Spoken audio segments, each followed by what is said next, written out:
యేసుప్రభు అంటున్నాడు, తోమా, ఈ రోజు నుండి నీవు అవిశ్వాసిగా ఉండక, సందేహపడకు. నువ్వు ఎందుకు తెలుసా? చూసి నమ్మినవు. నువ్వు ఈ రోజున చూసి నమ్మిన వాళ్ళకంటే చూడక నమ్మిన వాళ్ళే ధన్యులు. నా మేలు పొందుకొని నమ్మినవు, మేలు జరుగుతుందని వస్తున్నావు, కార్యాలు జరుగుతున్నాయని వస్తున్నావు, ఏదో అవసరం ఉండి వస్తున్నావు.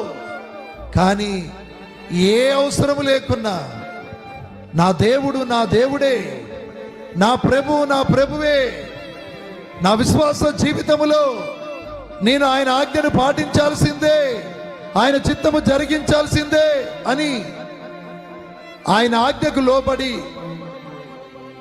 ఆయనకు భయపడి, ఆయన వాక్య ప్రకారము నువ్వు మందిరానికి వస్తే, నువ్వు అడగక ముందే నీ అక్కరలన్నీ తీరుస్తాడు, నీ పట్ల కార్యములు జరిపిస్తాడు.